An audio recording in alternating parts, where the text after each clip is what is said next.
नमस्कार, स्वागत आहे तुमचं सुषमाज किचनमध्ये। थंडीच्या दिवसामध्ये आवळा हा भरपूर प्रमाणात उपलब्ध होतो। त्यामध्ये वर्षभर टिकून राहणाऱ्या बऱ्याचशा रेसिपी थंडीच्या दिवसात आवळ्याच्या तयार केल्या जातात।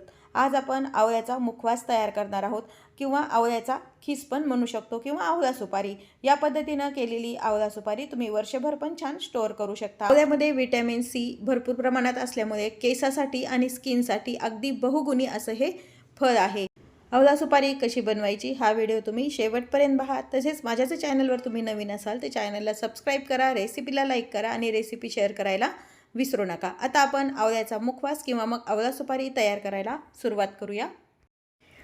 आवळ्याचा खीस किंवा मग आवळ्याचा खीस करून केलेली आवळा सुपारी बनवण्यासाठी इथे मी पाव किलो आवळे स्वच्छ धुवून घेतलेले आहेत। धुवून स्वच्छ आवळे अगदी व्यवस्थित पुसून वगैरे घ्यायचे, अजिबात पाणी राहिलं नाही पाहिजे ह्या आवळ्यांना।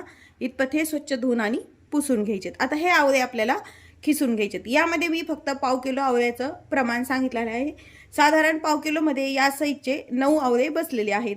हेच प्रमाण तुम्ही जास्त प्रमाणात जर आवळा सुपारी किंवा आवळ्याचा खीस जर बनवणार असाल तर त्यासाठी तुम्ही वापरू शकता। हे जे घेतलेले आवळे आहेत व्यवस्थित आपल्याला कोरडे केलेले आहेत। आता हे आपल्याला छान किसून घ्यायचे। यापेक्षा जर मोठी खिसणी असेल तर मोठी खिसणी पण तुम्ही वापरू शकता आवळे खिसण्यासाठी। आवळे खिसताना व्यवस्थित खीस पडण्यासाठी एकाच डायरेक्शन मध्ये असा आवळा खिसायचा। हे असं न करता फक्त हे असंच खाली डायरेक्ट आवळा असा खिसत जायचा, म्हणजे व्यवस्थित आपला हा खीस छान बारीक जरी खिसणी असली तरी व्यवस्थित असा लांबसर असा खीस तयार होतो। कोणतंही जर खिसणीने तुम्ही बारीक जरी खिसत असलात तर हे जर असं खिसलं तर लांब लांब छान खीस तयार होतो।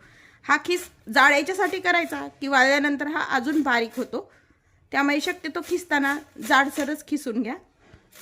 या पद्धतीने ही आवळ्याची अंठळी निघते अशी आपल्याला हा आवळा खिसून घ्यायचा। आता बाकीचे शिल्लक राहिलेले आवळे पण आपण असेच या पद्धतीने खिसून घेऊया।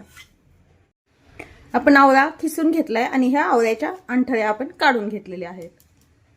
आता सुपारीला लावण्यासाठी आपण मसाला तयार करणार आहोत। इथे मी 4 लवंगा घेतल्यात, 6 मिरी आणि 1 चमचा ओवा थोडासा भाजून घेतलेला आहे।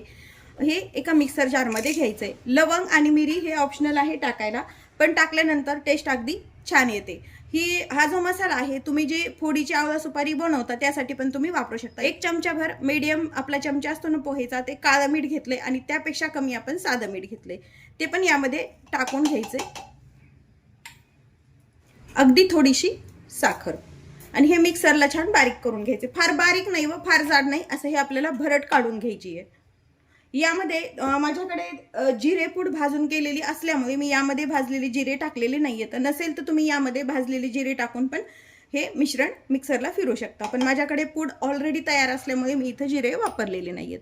जिरे पण वापरणं ऑप्शनल आहे, नाही वापरले तरी चालते, पण शक्यतो मिरी आणि ओवा हे वापराच आणि काळं मीठ। मिक्सरवरती आपण हे काढून घेतलेला सर्व मसाला यावरती टाकून घ्यायचा आहे। आता हे जी जिरे पूड घेतलेली आहे ती पण टाकून घ्यायची। साधारण हा जो चमचा आहे ना, या चमच्याने याचं प्रमाण सर्व वापरलेलं आहे। फक्त आपलं जे साधं मीठ आहे ते अर्धा चमचा घेतलंय। यावरती मी अर्ध लिंबू पिळून घेणार आहे। लिंबू हे ऑप्शनल आहे, नाही पिळलं तरी चालतं, पण आवळा सुपारी ही काळी पडत नाही जास्त प्रमाणात लिंबू पिळल्यामुळे आणि चव पण छान येते।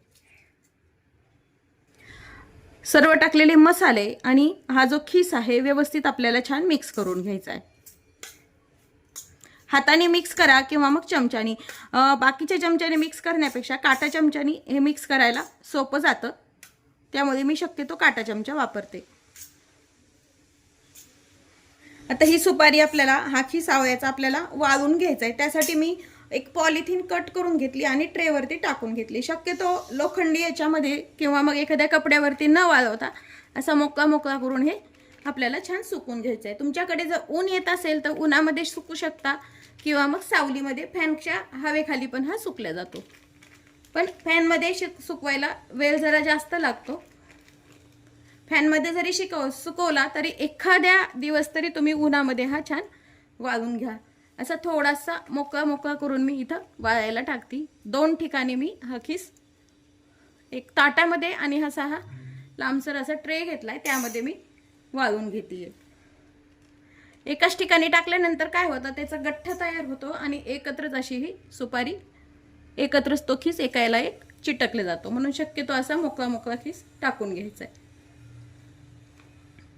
मी 2 ताटामध्ये पॉलिथिन टाकून व्यवस्थित हा खीस टाकून घेतलाय। आता हा उन्हामध्ये ठेवून माझ्याकडे थोडंसं ऊन येतं 3 ते 4 तास, तसं मी यामध्ये वाळून घेणार आहे। आता हे उन्हामध्ये जेवढं ऊन येतंय तिथे मी वाळायला टाकलेलं आहे। यावरती धूळ वगैरे बसू नये म्हणून एक कापड झाकण टाकायचं। शक्यतो काळा कपडा वापरा, कारण बाकीच्या याला आवळ्याचे डाग वगैरे पडतात, त्यामुळे काळी ओढणी किंवा मग काळाचा पातळसा कपडा एखादा वापरायचा। शक्यतो काळाच कपडा वापरा, त्यामुळे उन्हाची हीट पण व्यवस्थित लागते आणि कपड्याला डाग पडलेले दिसत नाहीत। आता हे उन्हामध्ये 3 ते 4 दिवस छान सुकून घेऊया। 2 ते 3 दिवसात हा आपण जो आवळा मुखवास तयार केला होता, म्हणजे आवळ्याचा खीस, हा वाळून तयार आहे। हा जर तुम्ही एअरटाईट कंटेनरमध्ये ठेवला तर बरेच दिवस अगदी छान राहतो। थोडासा जेवणानंतर हा मुखवास खाल्ला तर अगदी तोंडाला छान चव पण येते आणि आवळा रोजच्या खाण्यामध्ये पण असावा, त्यासाठी असा मुखवास तुम्ही तयार करून वर्षभर पण ठेवू शकता। तुम्ही आवळा मुखवास कसा तयार करता हे कमेंट करून नक्की सांगा। तसेच तुम्ही जर माझ्या चॅनलवर नवीन असाल तर चॅनलला सबस्क्राईब करा, रेसिपीला लाईक करा आणि बेल नोटिफिकेशन पण ऑलवर प्रेस करा, म्हणजे तुम्हाला माझ्या प्रत्येक नवीन रेसिपीचं नोटिफिकेशन सर्वात आधी येईल। अशाच नवीन रेसिपीसोबत पुन्हा भेटूया, तोपर्यंत बाय बाय। व्हिडिओ पाहिल्याबद्दल धन्यवाद।